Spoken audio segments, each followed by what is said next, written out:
Well, Grace Fellowship, it is a gift to be with you.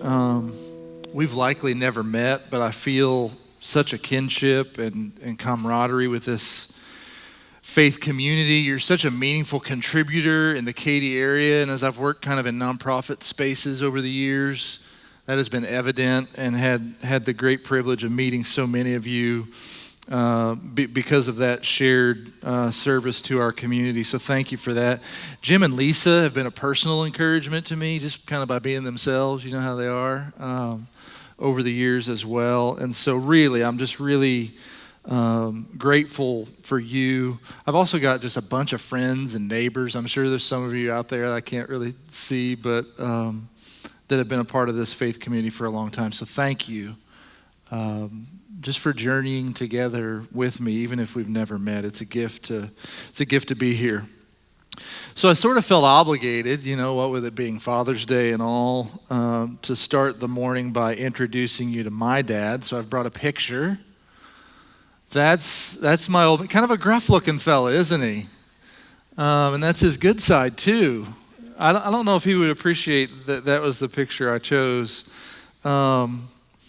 James, I'm not allowed to say his middle name to anyone. Benton was born in 1955. Seriously, I'm sworn to secrecy. My wife knows. I don't think I've ever told another human being in my life. He was born in 1955, the eighth of 8 children, born to my grandma and grandpa. 2 of his siblings died in infancy. The family was very poor. My grandmother was a homemaker. My grandpa worked in a shoe factory in southern Missouri. My dad told me once that for as far back as he could remember, he just wanted to run. I don't know if it was the little 2-bedroom house they were all smashed into that made him claustrophobic, or the stern, old-fashioned kind of upbringing that did it to him. But as soon as he could, he got out of there. When he was 12, he was running the streets of his little town. He left home by 14 to live with an older brother. When school didn't exactly work out for him, he was sent off to the Job Corps. When that didn't work out either, he landed in the Army. Years later, when he was discharged from the Army in the mid-70s, he didn't really have anywhere to go.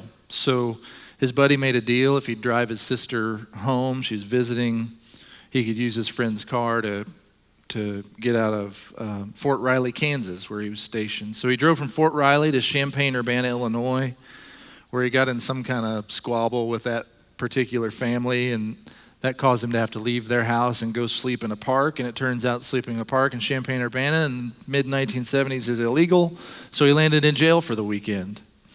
When he got out, he only had a few bucks, so he started walking.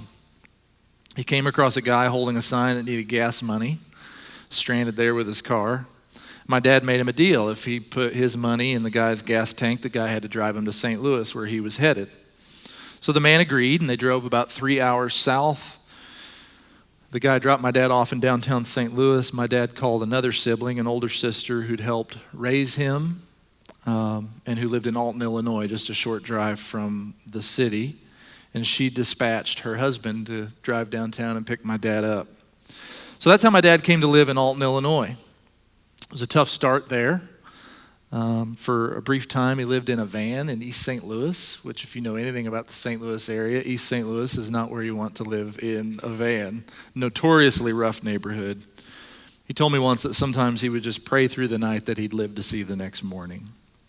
His one escape, where he felt the freest, where he still kind of felt a connection to God, was when he would get on his Harley Davidson and ride it up the River Road, which is this beautiful, scenic road up along the shores of the Mississippi River.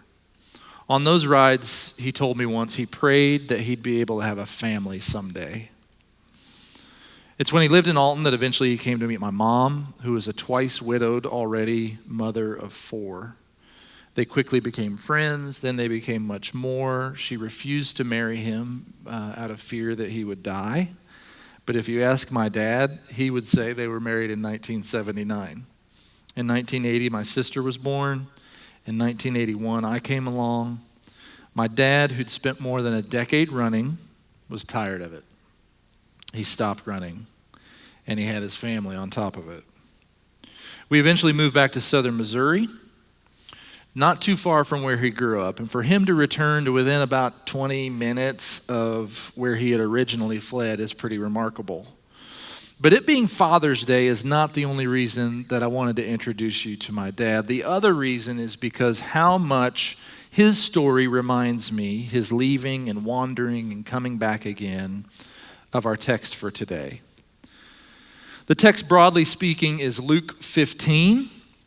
In that chapter, Jesus tells three stories in this order: the parable of the lost coin, the parable of the lost sheep, the parable of the lost son. All three stories kind of have this motif of someone or something being lost, of grief and anxiety around that lostness, and of the celebration that follows in the sweet reunion of that thing being found. Now, that whole theme and the way it unfolds in all three stories is perhaps most poignant when it comes to the third and the longest and probably the most famous story of Luke 15, where we're going to spend most of our time together today. Now, your Bible might call it the parable of the lost son. Some people call it the story of the prodigal son. But I'm here to tell you something, and I don't want to burst any of your bubbles. But this story is not about what you think it's about. I wanted to just read through it together, make some observations, and see if we can learn something together. But I'm going to spend some time telling you what the story is not about first, if that's okay. And then I'm going to tell you what I think this story really is about. So we're going to kind of ease our way into this one. We'll save the most important stuff for last, all right? So the parable of the lost son picks up in verse 11. This is Jesus. It says, Jesus continued, "There was a man who had two sons. The younger one said to his father, 'Father, give me my share of the estate.' So he divided his property between them." Let's press pause right there real quick. The first thing I want to say is that we need to notice and remember the first two words in that passage, okay? Jesus continued. There's a lot of words that seem like the key words as we're going to read through this story, and they're just not the key words, all right? Jesus continued are the key words. We'll come back to it. Just don't forget it, okay? The second thing we need to understand is that the characters in our story consist of a dad and his two sons. Two sons, not one, two. The prodigal son, or the lost son, for which the popular parable is named, is not the whole story. He makes up a third of the meaning of the story at most, I think. And the last thing we need to know is that when the younger son asks his dad for an advance on his allowance, he's really saying something similar to, "I wish you were dead." Because the dividing up of property was something that usually happened when a dad would pass away. So this is really a big insult. And what you need to understand is that everybody listening to Jesus as he tells this story understood that. Like, this was a common cultural understood thing. It just kind of sounds like part of the story to us, but I can imagine that the crowd like audibly gasped when Jesus tells this story, because it's kind of the most intense way of insulting that a son could do to his dad. As Jesus tells this story, the younger son instantly becomes persona non grata. I mean, he's just kind of a jerk to people who are listening to Jesus tell this story. One of the things that's interesting to me is we aren't exactly sure why he asks to cash out early. Maybe he was claustrophobic on the family farm. Maybe he was tired of living in his big brother's shadow. Maybe he just thought the grass was greener on the other side of Palestine. I don't know why this kid does what he does, but he does it. And even though we're not given any information to help us understand why he's doing it, he asks this deeply hurtful question of his dad. All I can think of is that maybe he's a more extreme version of my own dad, and he just always wanted to run. We all run sometimes for different reasons and different circumstances. Often we're very cared for. This kid has everything he needs. He's comfortable. And often we know that too. We know God has our best in mind, and still it's not enough. We want more, or at least we want something different. So we run. This kid's ready to run. That's what we read next, verse 13. Not long after that, the younger son got together all he had, set off for a distant country, and there squandered his wealth in wild living. after he'd spent everything. There was a severe famine in that whole country, and he began to be in need. So he went and hired himself out to a citizen of that country who sent him to his fields to feed pigs. That probably would have elicited another gasp from the good Jewish people listening. He longed to fill his stomach with the pods that the pigs were eating, but no one gave him anything. It is super interesting to me, just kind of as an aside, that we spend a lot of time framing this story about one verse, verse 13, and the wild living that this son does. Isn't that true of your experience with this story, if you have any? That's generally what we think about. When I think of this kid, I think of a dumb kid who insulted his dad, took a bunch of money, ran off and had like a 3-year frat party, and then he ran out of money. That's what I think of when I think of this story. It's one verse of the story. He squandered his wealth with wild living, verse 13, that's it. And then he sort of starts to cycle down. But the wild living thing, it takes up a verse. It can't be the point of the story. What we associate with the story it's not the point of the story. It can't be. Hear me out on this. This is not a story about a wild son. It's not. It's also really easy for us at this point in the story to sort of shake our head at the younger son. You know how we are, sort of judgmental about people who are way worse than us? If we were from Georgia, this is where we would say, bless his heart, right? We would just sort of, we all know, wink, wink, this kid doesn't have it together. I mean, he wasted everything. If you're going to insult your dad, that's one thing, but to waste everything, he could have invested the money. He could have bought some property. He could have played the markets. To live it up so high and then to fall so low, it's regrettable, really. Perhaps, though, just brainstorm this out with me. We should pump our brakes a little bit on our reflex toward judgment. You see, I found when reading passages like this that I am always in the story in places I wish I did not recognize myself. And this story is no exception. I'm in this story, not in exactly the same way. You don't find yourself in this story maybe in exactly the same way, but we all have a rise and fall if we live long enough. I preached my first sermon at the age of 12. I was barely dried off from the baptistry when they put me behind a pulpit, and I don't know why, just told me to start talking.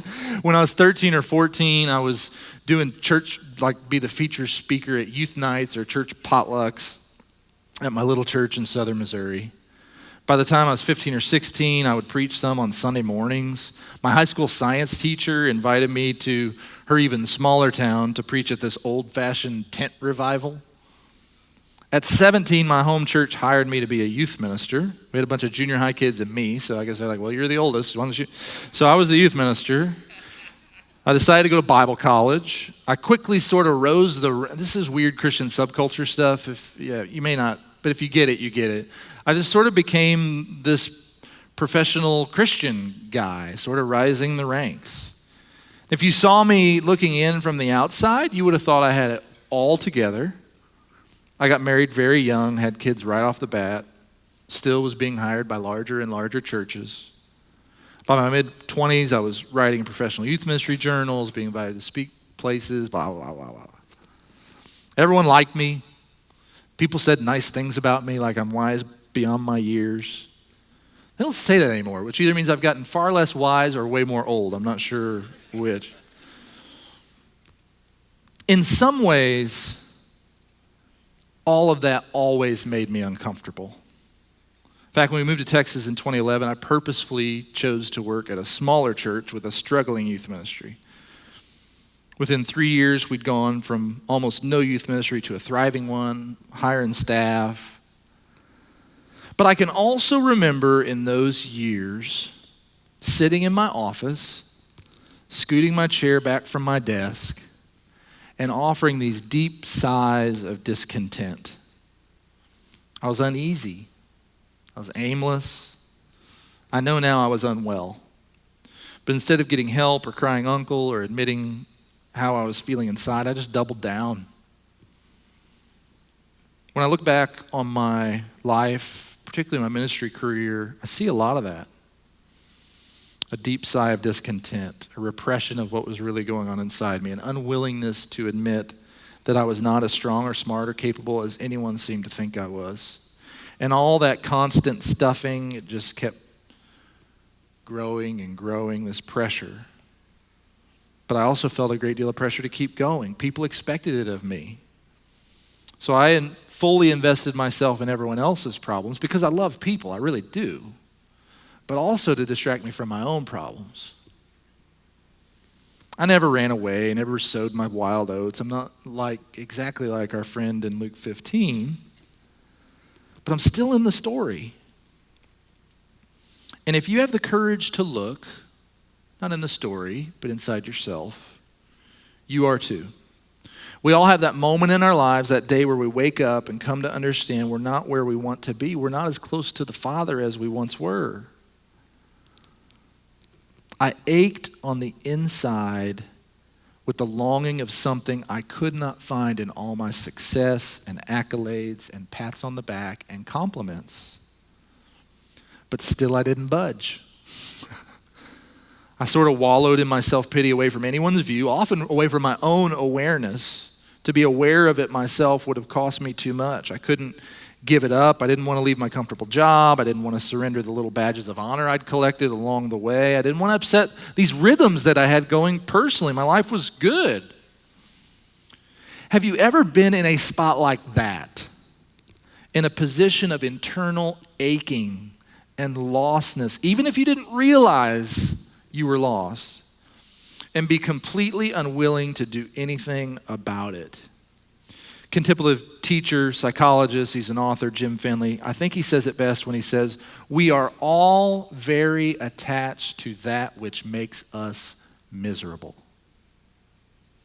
When you're stuck, when you're that stuck, how do you get unstuck? When you're that lost, how do you get found?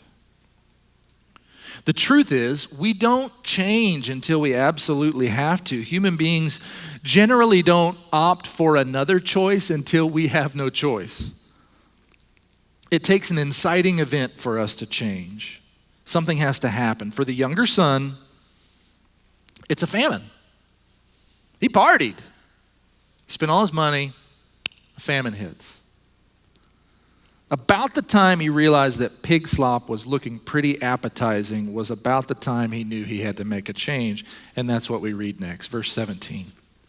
When he came to his senses, he said, how many of my father's hired servants have food to spare? And here I am starving to death. I will set out and go back to my father and say to him, Father, I have sinned against heaven and against you. I am no longer worthy to be called your son. Just make me like one of your hired servants. So he got up and went to his father. Hopefully at some point, we all come to our senses. Richard Rohr has this tremendous book entitled Falling Upward, a spirituality on two halves of life. It was immensely valuable to me when I sort of hit my midlife crisis in faith and marriage, vocation. For people who are committed to continue growth, he says there is usually a dividing line between the two halves of our lives. It's punctuated with a falling or a failing. The container that we've grown our faith in, grown our life in, is too small. The faith system that you've built your life on proves too shaky. So you need a bigger container. Or he says, somewhat more jarringly, you fail in some way. You betray in a way you never would have imagined you could betray. Your self-image is damaged. Your image with others is compromised. In these pivotal life moments, we can either cling to our ego and double down, grasp for anything to keep us afloat, or we can let it all fall apart and start over. And that's kind of where our formerly wealthy young landowner finds himself craving pig slop. He understands this is not who he is. And this brings us to a very important point. The impetus for him changing is not because of his own circumstances, but because of his relationship to his father. When we fail and fall, we often become hyper-focused on our own circumstances, but this generally only entraps us further in those circumstances. This guy's staring at pig slop, but then another image comes to mind, the image of his dad. and how good it would be to see him again, even if he had to work as a servant, just to be on the same plot of ground again. So he gets up and he goes to his dad. Because here's another thing that's true about this story. It's not only not the story of a wild son, this is not a story about a son at all. It's not. As Rick Warren has put it so famously, your life is not about you. This story is not about a son. Our story is not about us. So there's a lot of talk in Christian subculture these days about deconstruction. If you haven't heard that word yet, you will soon enough. The gist is not dissimilar for what I just got done talking about, that at some point the faith of our childhood grows too small to carry the complexities of life, and we begin to doubt and deconstruct old ways of thinking. The problem can be that it becomes another way to navel gaze, to sort of grow self-infatuated and to take our eyes off of Jesus.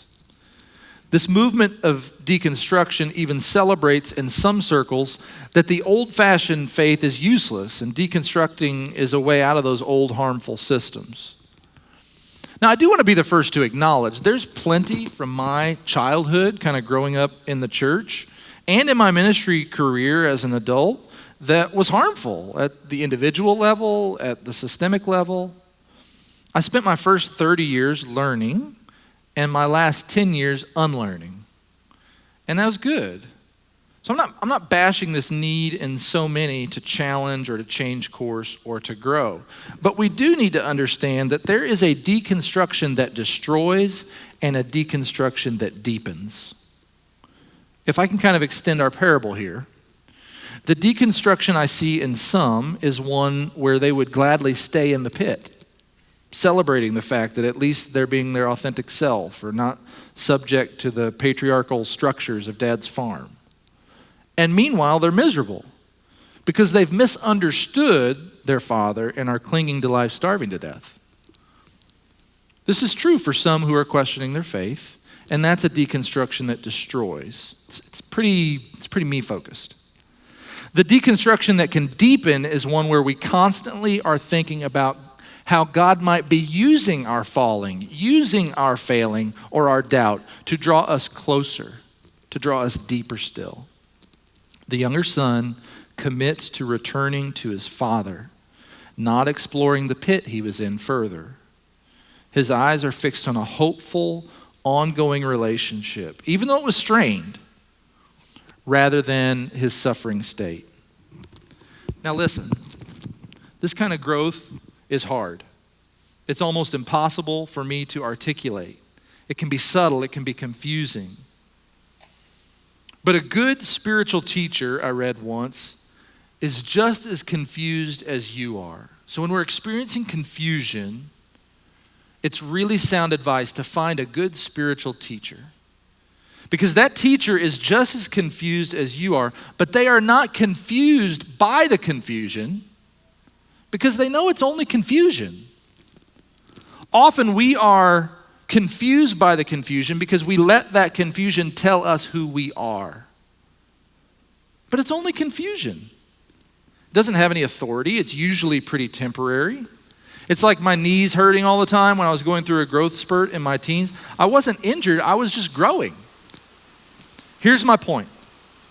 When we let doubt and confusion label us, our eyes are on the wrong thing. We're staring at pig slop. When we recognize that seasons of instability and confusion and even doubt are just part of the journey, we can have a more hopeful posture. It brings to mind Peter walking on the waves with Jesus. It's when he took his eyes off Jesus that he began to sink. By keeping our eyes on Jesus, we usually eventually come to our senses.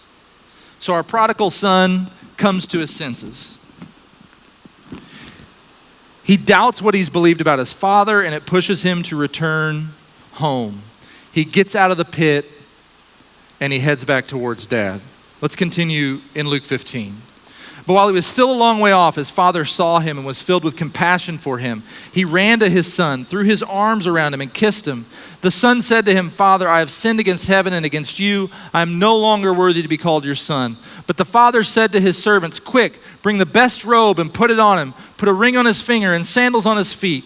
Bring the fattened calf and kill it. Let's have a feast and celebrate. For this son of mine was dead and is alive again. He was lost and is found." So they began to celebrate. So this is the part of the story where we can't deny that the truth is that the parable of the prodigal son is not a story, not about a wild son, but not about a son at all. This is a story about a faithful father. It is super interesting to me that the dad in this story sees his son coming from a long way off. He wasn't sitting on the recliner watching the game, knock at the door, "Oh, there's son." He was scanning the horizon, looking for any sign that his son was coming back. He's seeking, he's compassionate, he's affectionate, he's a good dad. This story is a terrible story if the son comes home and is met with resistance. We're not retelling this story for a couple thousand years if the son gets home and the dad's like, "Nah." This story is a great story because the son comes home and he has his arms, the dad wraps his arms around him. How can we be sure that this is about a faithful father and not a wild son? To me, it's partly because of the parables which precede it, right? They're too labeled the parable of the lost something or other, the coin, the sheep. But what makes these stories great stories is not that something was lost, but that someone went looking for it. The celebration that serves as the climax of each of these three stories is not a celebration that something went missing. It's that something got found. We've all heard testimonies where the person talks about how screwed up they were for like 20 minutes and then their salvation for the last 30 seconds of the testimony. I never understood that. Why do we sensationalize our wounds and gloss over our redemption? Scars are not a memorial to injury, my friends. They are a memorial to healing. Sure, there's a memory to pain. We can't discount that. But it's the healing that is worthy of celebration. Same idea here. Jesus' point could not be more crystal clear. The Father is the hero of this story. On a day like today, when some of us are celebrating and some of us are sorrowful, grief-stricken, because our dads were not heroic. They were absent or abusive or aloof. It is good to know that we all do have a very faithful, very good, very benevolent Father of fathers, the one who always goes looking for us, who's faithfully faithful to us. This is a point of celebration in all our stories. God is scanning the horizon, on the lookout, ready to throw you a party. And the beauty is that God does this with people who look really lost and those who don't realize the position of lostness they are in. And that's how the story ends. Verse 25. Meanwhile, the older son was in the field. When he came near the house, he heard music and dancing. So he called one of the servants and asked him what was going on. "Your brother has come," he replied, "and your father has killed the fattened calf because he has him back safe and sound."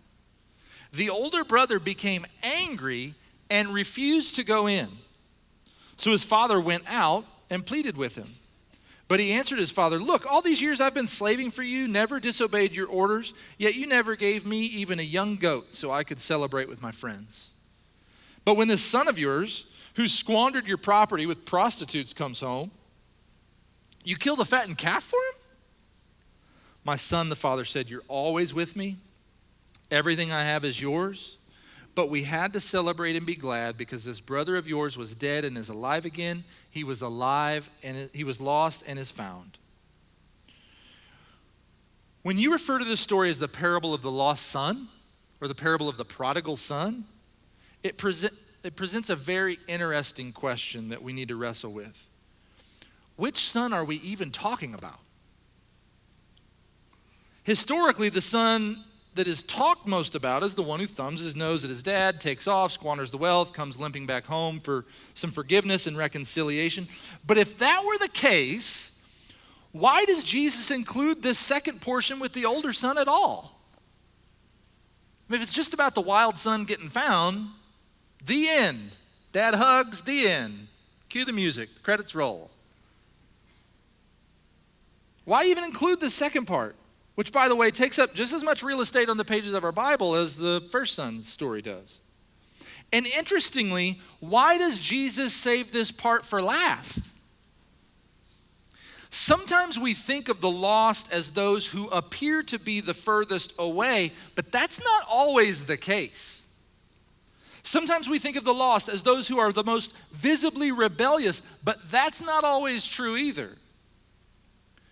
Michael Finkel has this extraordinary book called The Stranger in the Woods. By the time we're done here today, you should have a pretty decent book list if you're looking for something to read by the pool. This book tells the story of Maine's North Pond hermit. His name is Chris Knight, and how he lived in the wilderness for 27 years without detection. But what was most stunning about his achievement was that Knight was only minutes away from a very well-populated vacation community. He was so close to that community, he could walk there and steal food and clothing and propane tanks from the homes when no one was there. He was, in one definition, completely lost. But he was, in another definition, so close. The older son is so close to his father, he never strays from the family farm. And still, with his petulance and jealousy and ego, he's every bit as lost as little brother, maybe more so. What about the times, songwriter Andrew Peterson asks, when even followers get lost? Because we all get lost sometimes. Friends, it is possible that you would be the most faithful member of Grace Fellowship, an enthusiastic volunteer, a generous giver, a teacher of the next generation. You could wear expensive shirts and well-pressed khakis and in every way be admired by your peers, and you could still be missing the point. We have got to get over this appearing perfect nonsense. St. Francis of Assisi put it this way: we can patiently accept not being good. What we cannot bear is not being considered good, not appearing good. Friends, this has always been my struggle. I was nice Titus, well-behaved Titus, never caused any problems Titus, student of the month Titus, best personality of my senior class Titus, on my Bible college publicity brochures Titus, church lobby Titus, guest speaker Titus. And I grieve it now because I was so invested in those things. That persona. They weren't bad things, but for me they were a mirage distracting me from my own weakness and need. And we all do it. We don't want to lose that persona because we've invested too much. Richard Rohr says it this way: the ego hates losing even to God. So we play our part, trapped in our masks of performative religion, neglecting the deeper things of our heart and the humility it takes to give God access into those deeply hidden places. And this leads me to the crux of the message, the main point, the thing we cannot miss or we've missed it all. The lesson of the poorly named, I think, parable of the lost son is not that the lost son gets found. It's that the found son doesn't know he's lost. It's not about the lost son getting found. It's that the found son doesn't know he's lost. That's the point of the whole story. Incidentally, it's the point of Mark's gospel too. In that gospel, the outsiders are invited in, and those that are on the inside are often depicted as not getting it at all. Jesus marvels at the faith of so-called outsiders and the unbelief of those who should get it. It's how Mark's gospel concludes too. In Mark 15, Roman centurion, outsider. He's helping crucify Jesus. He says, surely this is the Son of God. Next chapter, Mark 16, the followers of Jesus leave the tomb, grief-stricken, bewildered, dismayed, and afraid. Jesus' purpose in telling this story in Luke 15 is crystal clear, and we know it because there's one more point that we need to make about this text that is often overlooked. Remember those first two words that we noted at the start, the key words to understanding all of this that I said we'd come back to. Jesus continued. Well, what does he continue? Yes, he continues telling this story after the parable of the lost sheep and after the parable of the lost coin. But he was telling those stories and this story as a continuation of something else. Something not that he said, but that someone else said. And it's in the very first two verses of Luke 15. Now the tax collectors and sinners were all gathering around to hear Jesus. But the Pharisees and the teachers of the law muttered, "This man welcomes sinners and eats with them." Of all the lessons we glean from Luke 15, and they are numerous, no doubt, this may be the most important. These parables, epic and among the most popular of Jesus' stories in all of human history, are a direct answer to an accusation against Jesus that he has been hanging out with the wrong crowd. That he's not being faithful enough to his side. That he's too out there. In our modern parlance, he may be perceived as too edgy or too compromising or too progressive or not devout enough, not religious enough, not faithful enough. This Jesus takes too many risks. He doesn't honor tradition. He doesn't follow all the rules. You and I, we have all asked or been asked at one point or another some version of the same questions that the Pharisees and the teachers of the law ask here of Jesus. Can you be a Christian and vote that way? Can you be a Christian and drink? Can you be a Christian and work for that company? Can you be a Christian and believe that theology? Can you be a Christian and not oppose that social issue? Can you be a Christian and be seen in that place with those people? We have a Christian subculture not unlike the religious culture of Jesus' time.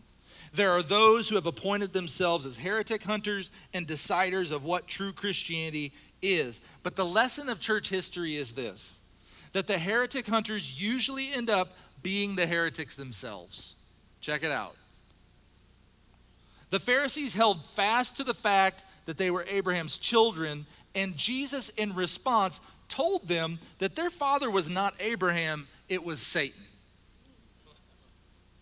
Sometimes those who see themselves as the most found are really the furthest gone. You can look the part, sound the part, seem the part, and not even be in the same universe. And I know it's true because I've done it. All Jesus is saying here in these stories is that he is behaving like God the Father behaves. He uses 3 stories with increasing value attached to the things that are lost and added plot elements to build suspense to get folks nodding along. Yeah, who wouldn't turn over the house to find some money they lost? Who wouldn't go after a lost sheep? He gets them nodding along, and then he makes his central point at the very end. The professional religious class of his day are like the whiny older son complaining that someone who is clearly inferior to them is getting more attention than they are. So how do you and I behave like the Father behaves? Radical, generous, faithful love, and a willingness to go to the other side. It's an interesting study, by the way, how many times Jesus went to the other side. It's literally true in the Gospels when he crisscrosses the Sea of Galilee to heal, to teach, to cast out demons. But it's also figuratively true in the Gospels when he associates with the other who are so frequently maligned by the religious class of his day. So much so that he's questioned just like he is here. We are so conditioned as a people, particularly religious people, to stay on our side, to associate with our side, to demonize the other side. In his marvelous book, The Big Sort, author Bill Bishop points out that for decades now, we have been arranging ourselves to almost never have to associate with the other side. I mean, almost down to the zip code. We're more and more homogenous. Our social media feeds serve up only that which we want to see, know, and believe. We can block those who disagree. We can avoid people we don't want to be around. In a lesser-known book by a better author, Sean Palmer, he wrote this book called Unarmed Empire. He's a Houston area pastor. He writes, exclusion never starts with exclusion. It begins with distance. Distance leads to ignorance. Ignorance leads to fear. Fear leads to violence. Now you tell me that's not true. There is a through line between the religious exceptionalism we see in Pharisees and nearly every social ill I can imagine, whether it's racism or homophobia or oppression or discrimination or sexism or anything else. We kill that which we fear. We fear that which we don't understand, and we don't understand that which we avoid. And we tend to avoid that which we prejudge as inferior. So hear me again on this. The lesson of the so-called parable of the lost son is not that the lost son gets found. It's that the found son doesn't even know he's lost.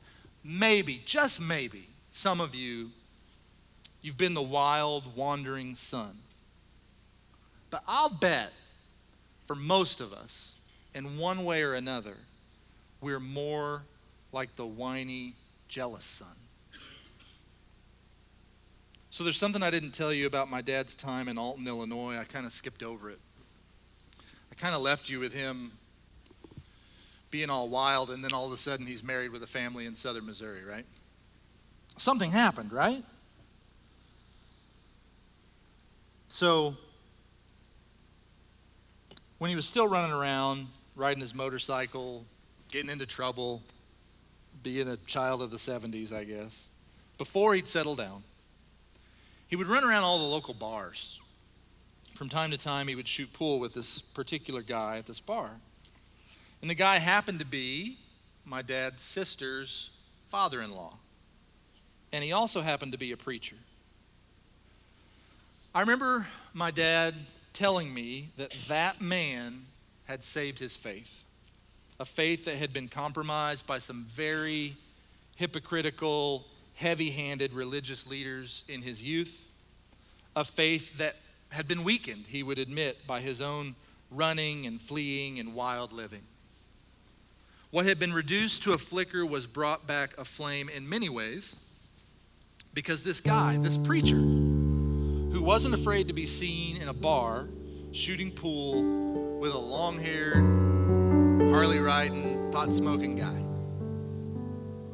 When a lot of people judged my dad, when a lot of people scoffed at my dad, when a lot of people assumed certain things were true about my dad, and yes, when a lot of people had given up on my dad, this preacher shot pool with him. He listened to him. He told him the truth.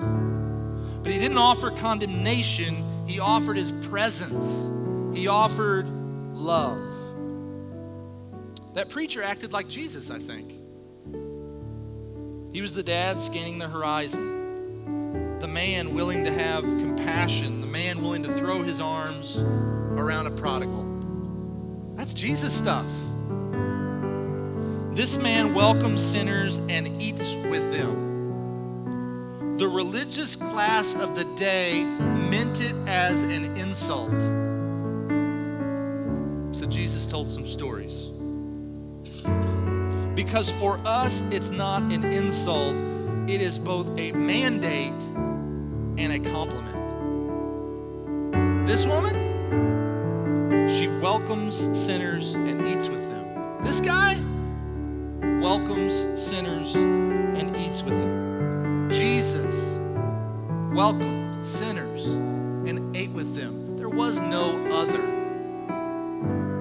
He was willing to go to the other side. Even if he had to leave his side for a little while, to welcome sinners and eat with them. And when you think about it, it's like, of course he did, right? What else would Jesus do? what else would we do? What else should we do?